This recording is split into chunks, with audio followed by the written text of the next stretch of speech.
Welcome to another episode of Reboot with Dr. Arasi Maran, where we explore stories of resilience, growth, and the power of starting anew. Today, we have a special guest whose journey embodies these very themes. Joining us is Jeevan Nedunchezhiyan. He is a distinguished Indian professional tennis player, renowned for his achievements in the doubles. With a career high ATP doubles ranking of number 64, Jeevan has clinched the titles at prestigious tournaments, including the 2017 Chennai Open and the 2024 Hangzhou Open. Welcome to the show, Jeevan. Thank you, Doc. Thanks for having me. Very, very generous introduction, I must say. Well, you've done quite a lot in a very short time in life. Kind of take us to the beginning. How did your journey start? Thank you. It started off with just wanting to play tennis, I think, and my family quickly saying, when we grew up in ETK Road, first experience. ETK Road, where is that? I only don't know it. Okay, thank you. Yeah. So just down the road was Nandanam, where the tennis center is, YMCA. And the four of us, I have a sister and two cousins, and for the four of us said, I think the family decided, let's put them into some sport, because they need to play something. And yeah, it kind of, my whole tennis journey started at quite a young age, at 4 years old. Okay. Yeah, there was a Tiny Tots Academy where they had all Mickey Mouse, Donald Duck, all these things on the wall. And let's see which kid can hit as many balls as possible correctly onto the cartoon figure. And I think that's kind of when I realized, okay, I really, really like doing this at a young age. And yeah, the family has been supportive since that time to say, keep playing. I wouldn't say go professionally or anything like that, but start playing the sport. And we really like that you enjoy doing that. So, Indian families, we are always known for pushing our children for education. Right. But it's very few, only maybe now the trend changes in sports is being recognized as a potential career option, etc. How was that balancing? Did you love it so much, or did your family want you to go professional? How did that? So my family, they come from an educational background. So it was quite surprising when I look back at, okay, how did they make this decision or this choice to get into sports? And I feel once they've done something for a few generations, usually people want to see what the other side of it is like. That's how I think my family got to this realization and said, okay, let's see what is there in the world of sports in general. And I think... the fact that, like you mentioned, there's more money being invested into sports of late. It's great what's happening with cricket, but also there are other sports also being supported very well right now in our state especially. So I think there's a little bit more of head turning and families looking at, okay, should we look at this as an option? And I think that's what's helping. And I think it's such a great, I would say, career option where you can pretty much build a life anywhere in the world, especially with tennis. Yes. So I think that's one of the huge benefits of not just playing right now professionally, but also having something to do after. So, you had a unique experience of being mentored by your grandfather, Colonel Dr. M.D.K. Kuthalingam. Yes. He was a former vice chancellor of the Madurai Kamaraj University. Yes. What was that journey like? Yeah, again, a big educational background like we just spoke about. Yeah. He loved it. He loved tennis. So when I started playing, he put me also into another academy, Ramesh Krishnan and Ramnath Krishnan Tennis Center. And they apparently had played way back in the day when he was in Pachepas College and Ramanathan was also playing at his university. And when I went into the academy there, they instantly recognized each other. Okay. And there was a connect there where they spoke about some matches, I guess they had played for their universities. And it is, so every day it became our little routine. Once school finished, he would drive me in the Fiat and we would go down Walmart to KTC, to Krishnan Tennis Center. And it would be a good solid, 3 hours of fun. Wow. I would say fun because it was organized, but all the kids were getting together. True. And it was like PT period was extended for an extra 4 hours. Yeah, it was really cool. I mean, what a fun thing to do. Yeah, right? it was, That's such a precious memery. Now, you had started saying that, 4 of you went to the tennis academy. Are all 4 playing tennis? I shouldn't laugh. But, no, they all are still playing, but nobody has taken it to this thing of saying, I'm going to get obsessed with the sport. But Yeah, my sister, she's in Pondicherry running a resort there, and my Okay. cousins are in America. Okay. Yeah, they're busy. They're living life Other over there. careers and Yes, stuff yes. like that. How was it to be in the circuit, like as a kid in school? Like, how did you balance? We are talking about work-life balance as adults. How did you balance it as a kid? Yeah, it wasn't easy. One of the things I really remember growing up was switching schools. So I started out in Shishya school and then switched over to St. Michael's in 6th standard. We were just talking a little earlier about how that's a very difficult time, I would say, to switch your friends community. I think the reason we did that was because I think my sister wanted to switch to a different school. So they said, okay, let's not go to two different schools. We course, just go to yes. one place and pick up and drop. I absolutely understand that as a parent. Yeah, so they were like, oh no, we don't want to make these two stops. So I said, all right, I'm also going to be in Michael's. And it was a good experience, but a difficult time as well, because you're just forming your friendships, you're just starting to meet people. And at that time, to be uprooted and put into a completely different environment, I definitely felt that there was a little bit of anxiety with that, because I keep thinking I'm only going to be recognized as Jeevan as a tennis player, because I would just end up going to school. And of course, my parents were proud of whatever accolades, achievement I had. So they'd go to the audience, to the dais and say, okay, we're going to have to, let's talk about what he did over the weekend and which tournament. And so you end up getting prizes, and it feels really cool to be honored like that in front of your peers. But it's also difficult because you're not really going to break any real bond barrier, I would think, and get close to them. So this was I would say, a lot of my childhood. So all my closest friends came from the tennis circuit, because I would spend about 30 weeks from a very young age on the road. So my closest friends were whoever I met in Krishnan Tennis Center, whoever I met in Nandanam and YMCA back in those tennis with those cartoon figures, like just walking around, meeting kids there. So that's where all my real friendships formed. And I was very lucky that once this had finished, I was able to continue with open schooling and get to a point where I didn't really have to worry too much about who am I going to be spending my time with. So when we talk about work-life balance, it all kind of came as a part of the package of playing tennis. So I'm quite grateful that it's not just that the sport gave me a skill set for life, but also gave me lifelong friends who I'm still in touch with. That's awesome. That's fantastic. So 2011 is when you turned pro. Am I correct? That's right. How old were you at that time? I had just graduated from University of Washington in Seattle. Okay. So that was a time where I wasn't really sure if I want to do this, because it's not easy to say you want to play a sport for a living. It was about 2009, my junior year in college, where I said, I'll probably regret if I don't figure out what my highest ranking can be. Because initially, obviously, with singles, where I wanted to see how high I could get, and I wanted to really invest a few years of my life to figure out the answer to that question. And so 2011, as soon as I graduated, the last conversation I had with my college coach, Matt Anger, at that time before I graduated was, okay, Matt, where do you see my career going? If I go, how high can you see me going? And he was talking about, maybe top 200 in singles and top 50 in doubles. And ironically, I think I came kind of close to both targets. Congratulations. It was a really special memory, because you really don't know what to expect when you graduate, as a lot of people would be trying to figure out in life. When you graduate and you're thrown out into the real world, as they say, and you have to fend for yourself. This sport kind of kept me streamlined towards one thing that I really wanted to do. And a lot of my life decisions from 2011 onwards was completely centered around sustaining this career as long as possible. True. I want to kind of go back a little bit during high school times, right?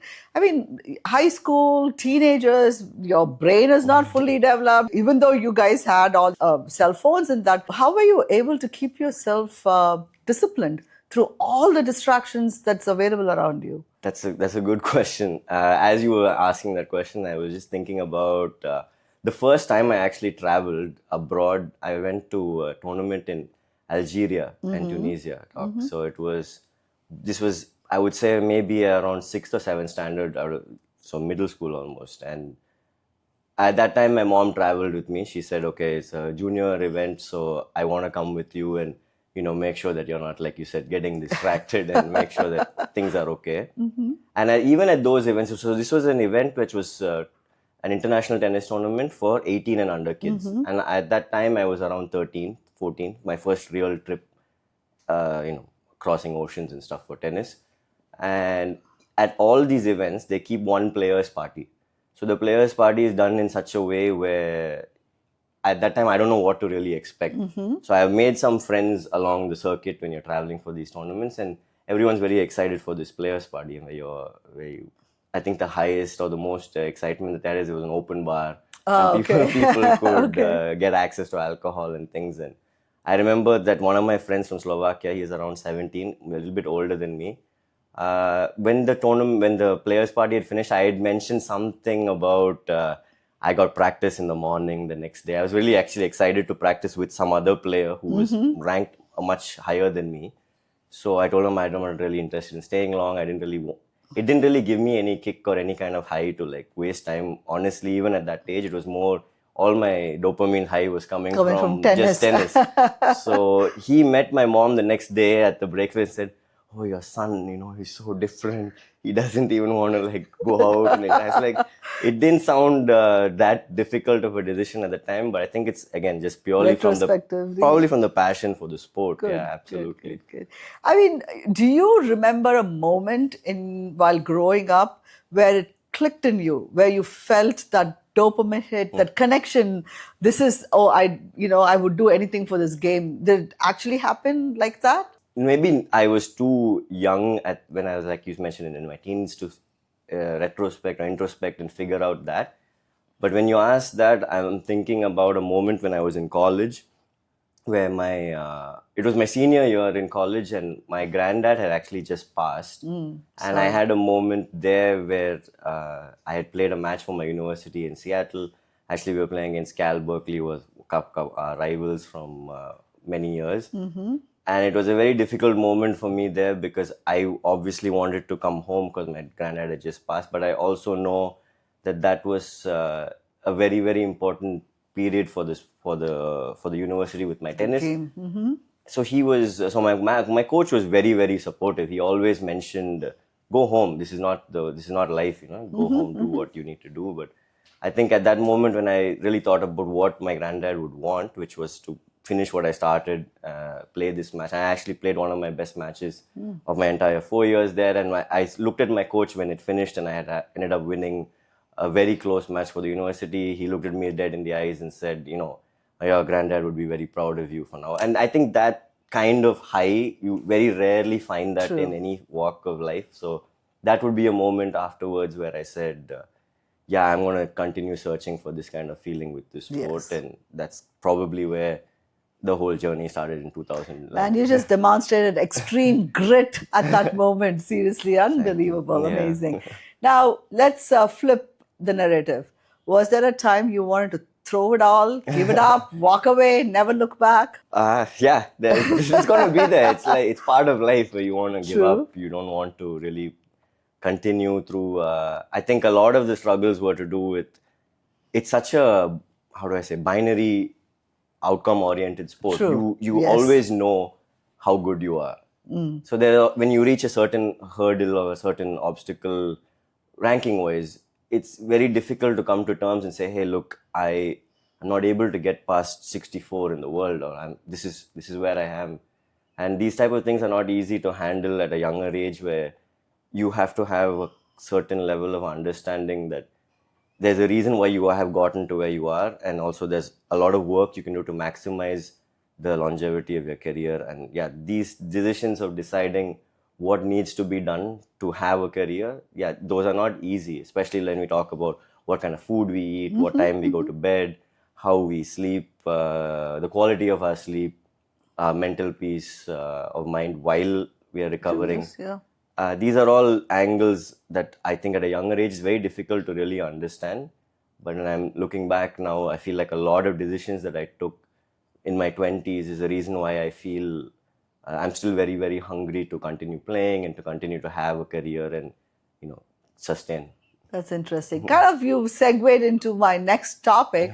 How does a day look like? What is, let's talk about during season and then maybe off season. How do you prepare for season? How does a day look like? What time do you wake up? It's early, especially growing up in Chennai. My day started early. When I grew up, it was before school started. So school would start around 8 o'clock, 7:50. You have to be there. So I was up by around 5:30, pretty much every day except Monday. I still don't know why Monday. Why Monday? Yeah, exactly. Monday was the day the academy decided to keep us there off. I guess because the kids would play on Sunday. But Okay. so it would work in such a way where 6 days a week. It would start around 5:30. There would be fitness.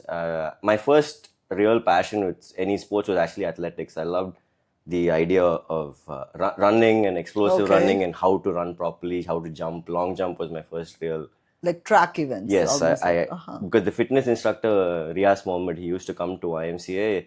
He was a great decathlon athlete. So, it's fascinating how he would talk about when you walk, the angle of your toe, the way it moves, it can affect your hip bone and it can hit your joint. And there's so many things related. And I always found that fascinating because he would pick on me and say my toe would face inward or something when I walk. So little things like this was the first real exposure, I'd say, to anything to do with athleticism and coordination. So I think, my day would start off with fitness like that, and then just about an hour of tennis, and then try to get to school as soon as possible. Probably stay for around 2-3 periods of classes before heading back home because I wanted to, play tennis again in the evening. So it was a very structured life, I would say, to make sure that I can play tennis in the morning and in the afternoon. And as you get older, I think a lot of decisions went from amount of hours spent training the amount of hours spent recovering as the real success or the secret to making sure you can play. Yeah. Because when we travel for tennis, it's around 30 weeks on the road, minimum. So we all know how to hit the ball. Yes. At a certain level, when you reach, everyone knows to play a forehand and a backhand. But I think the idea of when you're not playing, how calm you can be while you're recovering and that's a switch off from playing. That's something that I'm still working on to the point where I really think that the best athletes or the people who stay the most calm within themselves are able to have a task at hand which they want to achieve and consciously know how to switch off from thinking only about that. I think that's the biggest trick as far as anything to achieve in sports is concerned. Absolutely. To learn to teach your body how to recover and switch off. So how do you do that? Like what has worked for you so far? There are two versions, I'd say, Doc, of how to switch off and switch on. While on the court, in between points, there's ways to try to reset before the very next point is played. For me personally, it's something, Novak has spoken about, Djokovic a lot, which I really resonated with, was conscious breathing. So the idea of making sure that between points, it's so easy. Like I've caught myself getting nervous, and everyone's had that butterflies in the stomach feeling, and then you start to lose your rhythm of your breath. So I think consciously making sure you're taking a moment and slowing everything down and realizing that things are going to happen only at your pace. On the court is a great tool to make sure that you can reset and recover before the next set of points. And when you're talking about not on the court and recovering outside of that, I would say, everybody speaks about it, but the amount of hours that you get to sleep, I think it's just the most valuable thing you can get. And apart from that, also drinking and hydrating a lot of water. I feel like it's a very underrated thing, especially nowadays with our access to like so many different type of quick fixes and electrolytes, and 5 hours you'll be recovered. The 5-hour energy. There are so many little things that have come in, and they're trying to make it sound like it's a hack to recover. But I think just making sure that your body is hydrated to a certain level, and you're drinking enough of water and getting enough of sleep. I really have realized as I get older, it sounds quite simple, but the less that we do and the more we start looking Absolutely. outward, it's better. I mean, truly, that has been my thing too. I constantly, boys buy electrolyte packets. I'm like, how about just a little bit of salt in your water? It has everything you Yeah, need. Why do you exactly. have to, spend money to think that that's going to make you better? How about nutrition? Like, do you prescribe to a specific way of eating, or do you do what comes naturally to you? I would say there's a mix Okay. of both. I don't think naturally, if you let me, I would just say I want to eat all pizza is my favorite food. I would just probably eat that the whole year. But no, I do know that there's certain things that work with my body. I think this is something I really emphasize a lot when I tell people about how I go about my nutrition angle is to pay attention to my own body, because I feel everybody is different on what exactly can work for them. So just it sounds a little, I don't know, maybe boring or monotonous, but there are certain things that we could have which maybe the norm people would think that's not something you should have, or vice versa, that we can say is the most healthiest thing you can put in your body, but somehow it doesn't take for you. So I would say yes, make sure that you're eating in a way where you are pretty much following your colorful food items, not too black or white with what you've chosen. Go across the chart with all kinds of vitamins and minerals and everything that Proteins you and need. everything. But at the same time, consciously be aware of whether it's actually working for you. Like, how do you feel when you wake up in the morning after eating your healthy meal? Do you actually feel energized from that? And when you have a trashy meal, how bad did you feel? What exactly was it about it? So I feel like if you use yourself as a data experiment person and figure out what's working, I'd say that's the best way to go about it. And I'm really not a huge fan of saying this is the diet or this is the way to go about eating. I personally have never looked at it that way. Yeah. But I know that when I was playing singles, especially many years back, I put a lot of attention into what type of food I was eating, maybe a bit too much, to the point where I got too obsessed with what kind of food I was having and not seeing how I actually felt. Like, maybe at my fittest, am I actually having energy to sustain Okay. through the entire day? Is my mind sharp at 4 o'clock in the evening? Like, these are like questions until you consciously ask yourself or see it happening repeatedly by the food that we put in our body, we wouldn't know. Absolutely. So I think that is one thing that I would say when it comes to nutrition, that's what I look at. I'd say be aware of what works for you, and don't get too restricted into one particular mantra that people tell you is the way to go about it. And yeah, like you said about the electrolytes, Yeah. keep it simple. Water and salt can't go wrong. Yeah. I love the way you said it, kind of introspecting into what you're eating. I literally tell patients the same thing. You need to be your own personal Sherlock Holmes and investigate, oh, this is working, this is definitely not working. Oh my God, this is bad for me. Because one cookie cutter thing does not fit all of us, and we have to individualize. And it's better for it to come from ourselves instead of somebody else telling you, eat this, eat that, Do you also feel maybe when you're at the food you ate growing up? Yes. I feel like that is something that's underrated, even if it's, say, societally or how people make it sound. But if I've had it from, say, 5 or 4 years old, and my body is like, I am a fan of saying, yes, okay, I got to make sure that I'm having that, irrelevant of whether it's known as a good or not good thing to have. See, we are all like, what do I say? There's genetics, and there's also epigenetics, right? What the things we are grown with. So the food which is closer to where we live and where it is grown, and what our body from a young age has grown up, can metabolize it much more easier. The problem, I think the reason why South Asians are struggling a lot is we've gone far away from that. I agree. We used to have absolutely fresh rice coming from the fields, etc., which is not super processed, etc.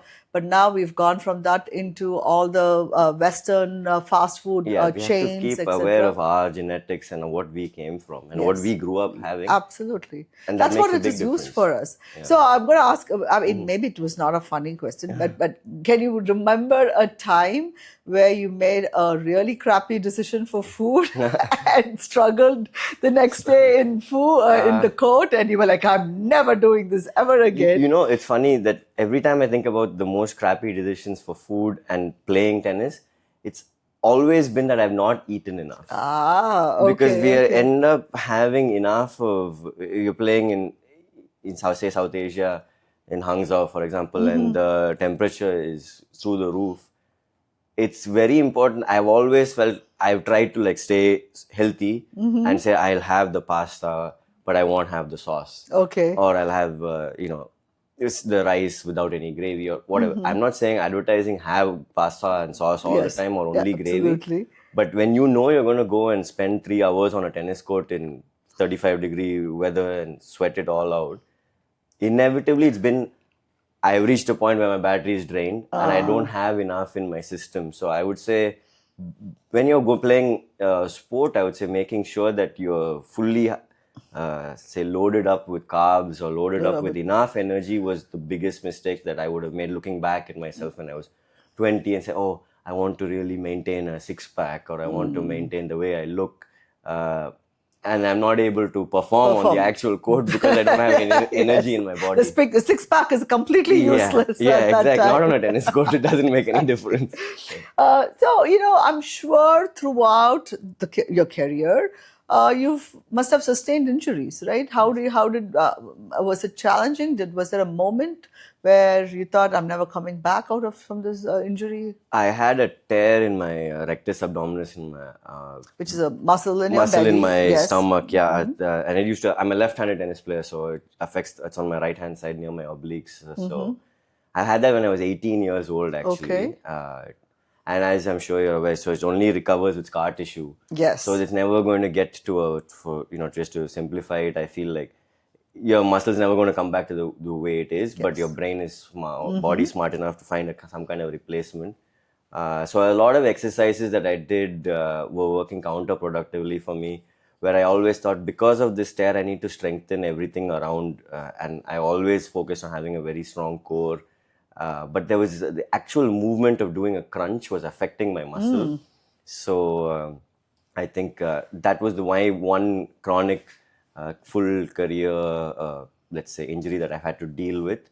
And what I'm trying to get to saying is that when I actually focus less on doing the actual abdominal exercises and just trying to hold plank and work on my entire core and not just focus on how the front abdominal muscles look, to get the entire belt around the abdomen and the core strong made a big difference. And again, not overtraining to the point where it has to work functionally while I'm hitting an actual serve. And coming to that realization that, hey, that actually means don't do as much stuff. Overdoing it. Yeah, yes. That was my biggest hurdle, I'd say, is that I was always very excited to go out there the next day and get better and work, but it wasn't really smart work, I would say. So I think, maintaining this particular abdominal injury was my, I'd say, white whale or biggest struggle of my entire career was to make sure that this doesn't keep flaring up while I play. It's more of work smarter and not harder because you can be so counterproductive to what you do. Yeah, because the brain and the body, they work in unison, and I don't think you don't need to. I feel like when we get to a point when we work out where that DOMS and the delayed onset, that muscle stiffness happens, I think we should try to avoid that as much as possible, because I always felt growing up, I've done a great workout and I'm so sore the next day to the point where I probably would have taken the next 2 days off from because of the soreness. Yeah, because and it's hard to find that balance while you're in the gym or in your Pilates class or whatever kind of exercise you're doing, to realize your muscle today has reached its limit of what it can do, and the idea of shutting it down and then coming back the next day or the day after that and being able to perform to a optimal level again, that's difficult, because a lot of us are like, I've decided to go to the gym today. So then you're going to make the most of it today. I want to make the most of it today, which is, it's not really sustainable. And that's why they say, it's cliche, but they say, it has to be part of your lifestyle, which it really is, because you have to realize that, hey, maybe I'm not doing everything at what I think is 10 out of 10 fastest paced intensity today, but I know I'll do it again a couple of days from now, and so on and so forth. So, Jeevan, give us an example of how does your work, a week look like? I mean, like from the fitness standpoint, like are you running every day? Like, how are you circulating it? There's been a lot, Doc, which I've gone through different phases of my career. I'd say when I was a singles player, when I was a college athlete for Seattle, and then I switched over to doubles. So I'll speak a little bit about everything that I did from the beginning. I'm not the biggest tennis player, so speed was very important. To be coordinated and having the right kind of footwork patterns was, I'd say, very important for tennis. So I would spend a lot of time making sure that my fitness involved coordination drills for my legs. So if I have to move towards the left or to the right or front back, it would be something to do with getting my brain also working as far mind-body connection. Almost. It was way more important than just going and doing Olympic style lifting for me, or just lifting weights for the sake of lifting. Because because it's a multi-joint linked sport, right? Everything has to work in a certain way.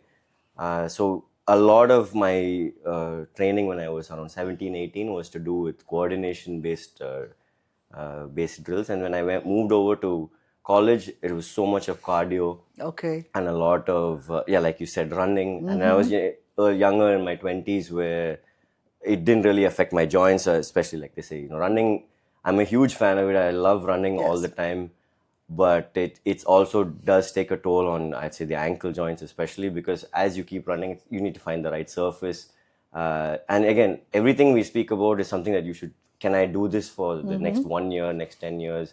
Can I continue to maintain this where it's not affecting my body, like we just spoke about with if I get joint pain, for example, from running, but I feel I did a great run on the day, and now I've taken 7-8 days off because of what I have self-implicated this injury to myself. So I'd say now coming to doubles, it's a lot of explosive movements because you're covering half the court, but it's a lot of quick movements.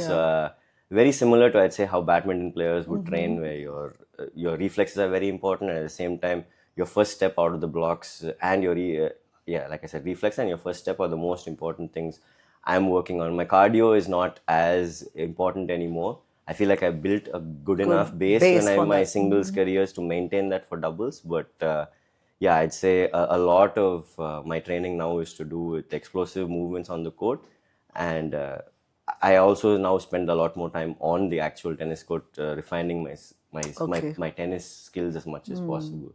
So it's not like what do I say, a circuit you do. Like Monday, you're doing cardio. Tuesday, you're lifting weights. Wednesday, you're doing. Is that how the week goes, or you do everything every day? So I used to do that, where they would be very set, but because of tournament structure, I don't know what's going to happen, whether my week is going to go for 30 weeks, whether I'm going to play for 5 days every day a tennis match or not. So that type of day-to-day set routines happens usually in December for me during the off season.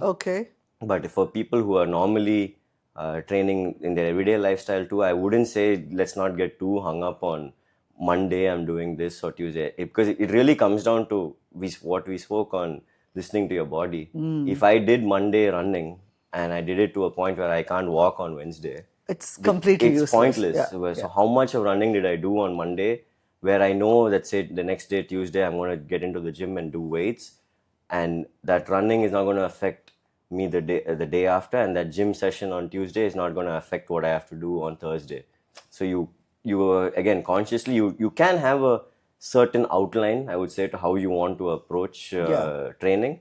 But the most important thing is to not overdo it, and making sure that when you are there, to switch it off and say, my brain and my body is reaching a point where I'm only building lactic acid after a certain point in the workout, and my muscles are just going to get sore. So, and then realize that I can come back the next day and continue. In the off season, how much time do you spend in the tennis court, and what do you like to do outside the tennis court? So it's an exciting time for me in the off season, because that's the best chance to actually put in a training block and improve. And like we spoke about, you do a little bit and you sustain, and then your muscle gets used to the workouts you're doing, and you can increase the load on your body all around. and that's the best time to do that is in the off season, because there's not any tournaments to worry about or any matches. So I think in the off season, that's usually how I spend my time, making sure that I can build enough of a base with my fitness to the point where when I'm out there traveling for tournaments, I'm able to sustain that kind of workout. Outside of the tennis court in the off season, it really comes down to what my wife wants to do. I think for the most part, we like hanging out with all our friends in Chennai, and it's not a very I'd say high flying lifestyle, but it's really cool because so much of my life is traveling out of a suitcase. True. So outside, staying put must be like a luxury. It is, the luxury of just saying I'm going to put on a show and just sit here and do nothing the whole next 5 hours is that would be my ideal day. If you have to say, look back at your career, and what would be one of the most important lessons you've learned from tennis, which is applicable outside the court? I speak about this with Vish a lot, where everything to do with tennis, I find it exciting because you can take it as a life lesson and translate it into real life. Like, you need patience to play. You need to understand that when something's working, you continue to do that, or if it's not, then you need to you pivot and figure out what's the next thing you need to do. You need to problem solve on your own. No one's really out there on a tennis court telling you the strategy to how to win a match. And all these things you can translate to real life as well, right? Like outside the sport. So I'd say there's not one particular thing I would say when that tennis is going to say, I'm taking that particular lesson from tennis onto life. I feel like it is everything to how I constructed point, or I also feel that the way somebody approaches playing tennis, are they somebody who wants to try to hit a winner really quickly on the court? Or are they somebody who wants to really take their time to develop the point and figure out their opponent's weaknesses? Like, there's so many things and approaches you can take to how to play tennis. And I feel like that's how I'd want to look at life as well, and not figure out that there's only one particular version of life that I'd want to live with. So I would say these are all, let's say, metaphors from the sport that are very valuable in real life. The reason I'm smiling is it's so funny. I'm an interventional cardiologist, which means I put stents in people's life, in their blood vessels of the heart. And one of the procedures which I do is a blockage, which has been there for a long time. So it's completely hardened. So the standard ways of doing it will not work. So you have to problem solve. You have to think outside the box. Right. If one way does not work, the other way, you literally are reinventing the whole scene back, and eventually you find a way. And I remember this time when I had kids and everything, and I was like trying to tell my middle son to do this. He was not listening. Then somehow in my brain, he became a blockage, which I have to solve. And I started problem solving him. I'm like, okay, this pathway is not working. What is my next option? What is my other option? Yeah, it's the best way to go over it. Because if we've specialized in one field for so long, I feel like that's our biggest strength. So now we have to utilize that in real life. It spreads everywhere. Exactly. It's kind of like, it spreads really. It's very interesting. Actually, maybe this is a question I should ask your wife, but I'll ask you instead. You talked about conscious breathing. So are there times of conflict the conscious breathing comes into place? No, I feel like that conscious breathing can be translated in different ways based on facial movements and, let's say, recognizing facial patterns. So no, I don't think... Or does she recognize the conscious breathing that you're getting angry and she gets even more? No, actually, what she reminds me before every match, because we've spoken about this, where she said one of our routines is she'll tell me to make sure that breathe before you play. So she all as you play. So breathing is one word she always tells me before every match. Good. Yeah, but when we are in the middle of our conscious or unconscious fighting situations, it's difficult to bring that breathing pattern in there. So I'm going to just ask, we're kind of coming close to our sessions, but I wanted to ask some random questions. Sure. If you have to go back in time and meet the young Jeevan, who was just walking into the court for the first time, what would you like to tell him? It's not the end of the world, whatever happens in today's match. Because I feel like a lot of my matches, I've looked at it as the outcome of this particular match is going to determine the rest of my life.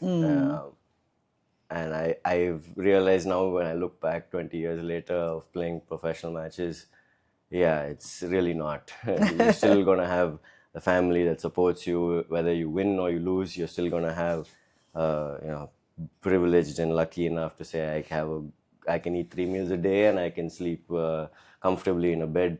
So that particular match wasn't going to change my life one way or the other. So I would say, yeah, don't magnify a certain situation bigger than it is. After playing 20 years of professional tennis, how you perceive success, has that changed? Yeah, I'd say it has. Because when I was younger, I thought success is, what is your ranking and how high can you go? And of course, it's you. But then I've realized as I've gotten older that success is how you view your own career through your own lens. I think that's the most important thing. And that kind of perspective I probably wouldn't have had when I was younger. I would have said, no, success is just what did you do? What did you do? Yeah. And I think there's a lot more to it than just that. So is there a quote you tell yourself to get you ready for a match, or when things are falling apart, is there something you latch on to during a match or before a match to keep you locked in? A quote? No, I don't. I've not really. My mom is the English professor, but I have not gotten into the quoting any artists like that. But I have little routines, rituals. I'd say before a match, I would. After the coin toss, I'd go to the backdrop, and for some reason, I always took the sweat out of my eyebrows and placed it on the backdrop. I think I've done that since I was 10 years old, and I don't think it's going to affect the outcome of the match, but I think it's just part of the routine of playing that I would do it. During a match, no, I think the most exciting part is if I can slowly figure out something that's going to work in the match. That's part of that's all I really need. I don't really want to. I don't get into a superstition more than that. My motivation would, I'd say, is to make sure that through this match for the next 1 hour, I'm going to know more about the opponent than he's going to know about me. And I think that battle of figuring it out is what I try to tell myself, even if nothing's working. Say you go down in a match quickly and you lost the first set terribly. I think that's an opportunity for me to learn more about my opponent, because he probably doesn't need to change much or learn anything more because he's killing you. He's beating you easily. So, so I think, that whole cerebral aspect of making sure you can figure out and problem solve is what I would always turn to in a match. Very interesting. Very interesting. We've answered this, but I'll ask you this in a different way. The name of the show is Reboot with Dr. Arasi Maran. So is there a time where you felt like, oh my God, I'm rebooting my game, I'm rebooting my strategy? Is there something like that you would like to share? Rebooting is a really cool title, by the way. I really like Thank you. Because it's constantly evolving. The sport changes all the time. Like the way I played tennis in 2007 when I went to college, and when I was 4 years old and I just picked up a racket, there's so much that's changed. The technology with the ball, with the way the racket is made, the way they surface the tennis courts, everything has changed over all these years. So there is constant rebooting that's happening. It's almost like, I would say, with an iOS or an Android system. There's a constant software update that comes. Yes. And if you're not keeping up to times with that, your user face is going to get slower. Absolutely. That's how tennis Always reboot. Never too late to reboot. Yes. Who's your favorite tennis player, male and female? Good question. When I grew up, my favorite was Somdev Devvarman. Okay. Yeah, because he was the first Indian player to achieve a great result at Chennai Open. So I really loved watching him play. He's a few years my senior. We obviously grew up playing together. I'd say Somdev is up there. Internationally, Rafael Nadal. Okay. Because he's left-handed like me and shows a lot of grit. Yeah. Okay. How about the women tennis players? Women tennis players, Sanya. Sanya has always been a huge idol. Because she did so much at such a young age. and the fact that she was able to perform in Hyderabad. I think her breakout tournament was in Hyderabad, in her hometown. Sasanya has been a great idol, and I think Serena Williams, without a doubt, she's transcended and Yes, transitioned the game to a absolutely, different absolutely. dimension. And you said your mother is the English professor, so maybe this question does not apply to you. But do you have a book? Do you have a favorite book which inspired you, or favorite show? No, I would say that there's. It came through podcasts. Okay. Ironically, I watched. So Impact Theory was a podcast where David Goggins was on it. Okay. And I really like his book Goggins. Okay. Just in his whole lifestyle and how he'd rebooted himself so many times and gotten to become the world record holder in pull-ups and Marine. U.S. Marines, completed the courses 3 times, so many things. So it's very, very inspirational person. So I'd say, the book Goggins is one of my favorite. Fantastic. So what's your favorite cuisine to eat? I miss South Indian food. I'd say I really like having podi dosas. Oh, nice. Nalla kara podi dosa. Exactly. Very good. Cannot go wrong with that. So what's your goal for 2025? You're entering the new year. What's your goal for 2025? Yeah, the goal would be to play Wimbledon this year. I'd love to play it again. Okay. And I've got a steady partner with Vijay Sundar Prashant, also from Chennai. We grew up playing together. Okay. So I think, 2 Tamil boys playing at Wimbledon and performing at Wimbledon would be, I'd say, a big target for us. And at the same time, enjoy, make sure I can sustain the career, not get injured, all those things all for sure. of this, yes. But yeah, Wimbledon would be a big target for July, I would say. One of the things I'm finding it interesting is in the past, most sports or most athletics, their career would end in their 20s and 30s would be considered like extremely old. But now Tom Brady, Bopanna, they're all playing into their 40s. And, you are more older than 35 right now. Do you see yourself playing tennis into your 40s? I mean, I'd love to. I think it's an ongoing process to stay healthy and also sustain playing. But it's amazing that people have now changed that cultural norm of, an athlete's career should wind down by 30 or 35.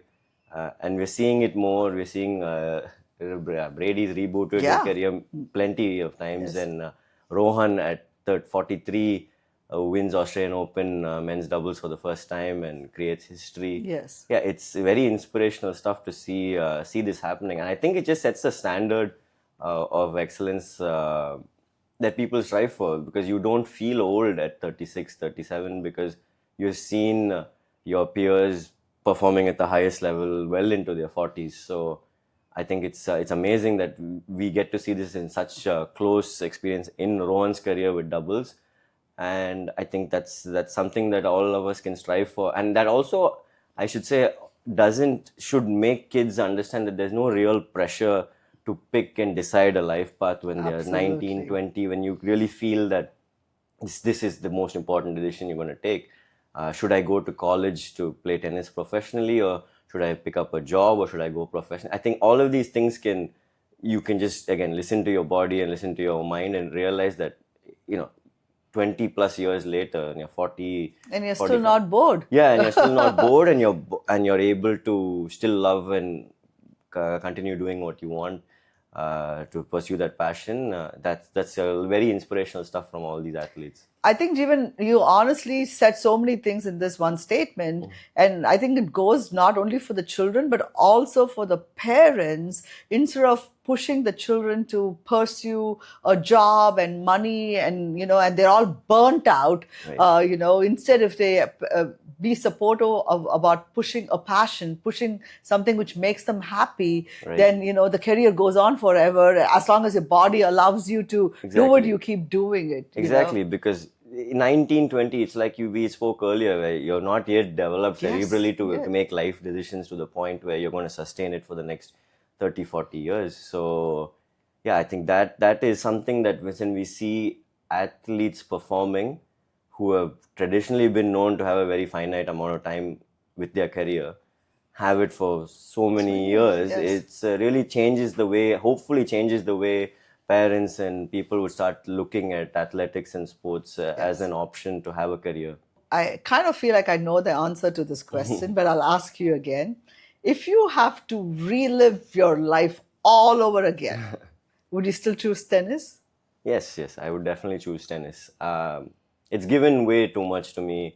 And I always, like we spoke about, cerebrally or logically, will try to weigh the pros and cons. And yeah, I think there's too much that it's given me to risk losing it and restart somewhere else. So yeah, I'm eternally grateful to the sport. Fantastic, fantastic.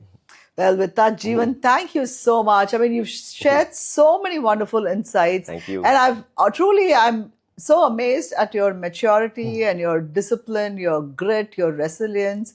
I hope the audience finds this story as inspiring as I've found it. Thank you so much. Good luck, so much luck for everything and all the hard work you're going to put into. I'm looking forward to following a career. I'm looking forward to see the two Tamil boys at Wimbledon in this year. Yes, and we both will come here and have our next Absolutely. Thank you so much for having me. Thank you so much, Jeevan. Thank you. Thank you so much for listening. If you found us valuable, you can subscribe to the show on Apple Podcasts, Spotify, or any of your favorite podcast app. And also, please consider leaving us a rating or a review, as that helps others find the podcast too. I hope you have a great week ahead.